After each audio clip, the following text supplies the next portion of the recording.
નમસ્કાર મિત્રો, આજે આપણે ધોરણ 7ના સામાજિક વિજ્ઞાન વિષયની સ્વ અધ્યયન પોથીના પાઠ નંબર 9 પૃથ્વીની આંતરિક રચના અને ભૂમિ સ્વરૂપો જેનું સંપૂર્ણ સોલ્યુશન જોશું. જોઈએ પ્રશ્ન નંબર 1. નીચે આપેલા દરેક પ્રશ્નના ઉત્તર માટે આપેલા વિકલ્પોમાંથી સાચો વિકલ્પ શોધી ચોરસ બોક્સમાં લખો. નંબર 1. નીચેનામાંથી કયું વિધાન જળકૃત ખડકોને લાગુ પડતું નથી? તો જવાબ આવશે સી. નંબર 2.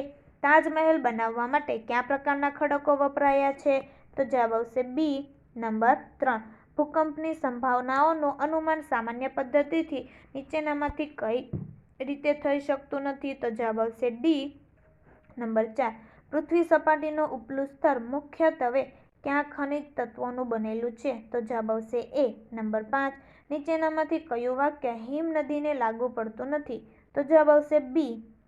ત્યાર પછી આગળ જોઈએ પ્રશ્ન નંબર 2. યોગ્ય શબ્દો વડે નીચેના વિધાનોની ખાલી જગ્યાઓ પૂરો. નંબર 1. અનાજ પીસવા માટે ખાલી જગ્યા પથ્થરનો ઉપયોગ થાય છે? તો ગ્રેનાઇટનો. નંબર 2. ભૂકવચ નીચે જે સ્થાને કંપનીની શરૂઆત થાય છે તેને ખાલી જગ્યા કહે છે ઉદ્ગમ કેન્દ્ર. નંબર 3. પૃથ્વીનું સૌથી આંતરિક સ્તર ખાલી જગ્યા નામે ઓળખાય છે ભૂગર્ભ. નંબર 4. સમુદ્ર મોજાના ઘસારણથી દિવાલ જેવા રચાતા સ્વરૂપને ખાલી જગ્યા કહે છે? તો જવાબ આવશે સ્ટેક્ય. નંબર 5. પવનની ગતિ ઘટતા માટીના કણ જમીન પર પથરાય તેને ખાલી જગ્યા કહે છે ઢૂવા.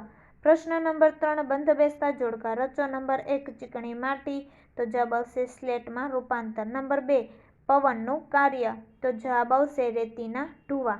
નંબર 3. જીવાશ્મી. તો જવાબ આવશે જળકૃત ખડકો. નંબર 4. ગ્રેનાઇટ. તો તેનો જવાબ આવશે અગ્નિકૃત ખડકો. ત્યાર પછી છે પ્રશ્ન નંબર 4. નીચે આપેલા ચિત્રો જોઈ નદીથી બનેલા ભૂમિ સ્વરૂપોના નામ લખો અને તે ઘસારણ અથવા નિક્ષેપણ કે ઘસારણ અને નિક્ષેપણ બંનેથી બનેલ છે તે જણાવો.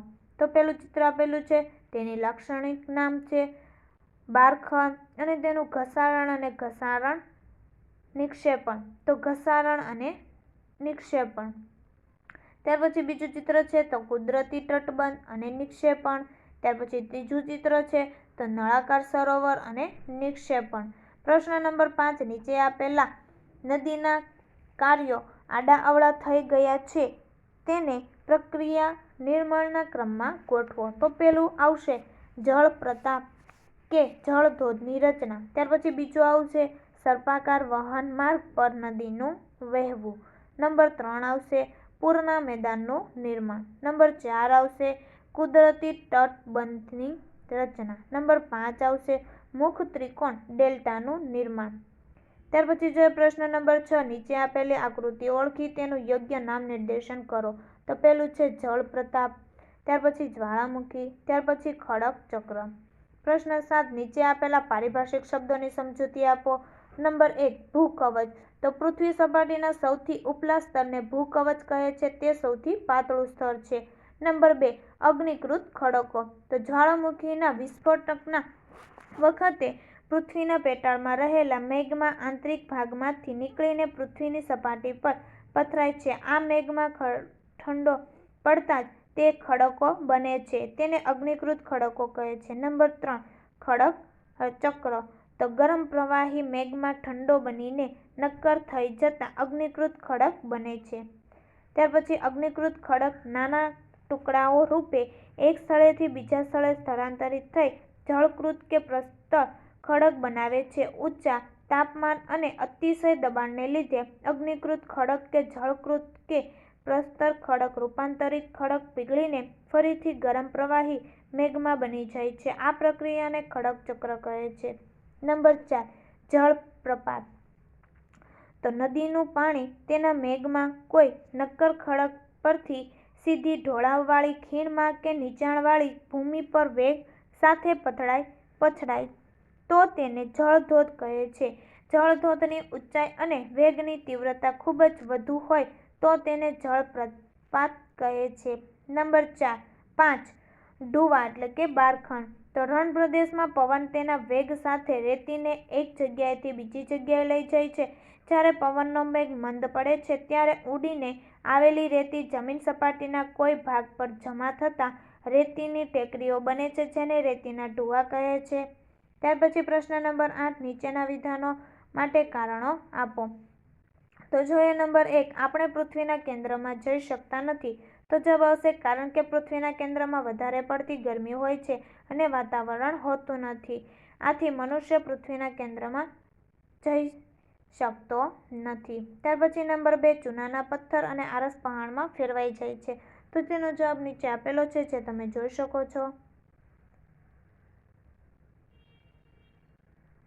ત્યાર પછી છે નંબર 3, રણમાં ભૂસ્તર પ્રકારના ખડકો જોવા મળે છે. તેનો જવાબ પણ નીચે આપેલો છે, જે તમે જોઈ શકો છો. ત્યાર પછી નીચે નંબર 4, સમુદ્રી ગુફાઓ સ્ટેકમાં ફેરવાય છે. તેનો જવાબ પણ આપેલો છે. ત્યાર પછી નંબર 5, પૂરના મેદાનો ખૂબ જ ફળદ્રુપ હોય છે. તે બંનેના જવાબ આપેલા છે, જે તમે અહીં જોઈ શકો છો.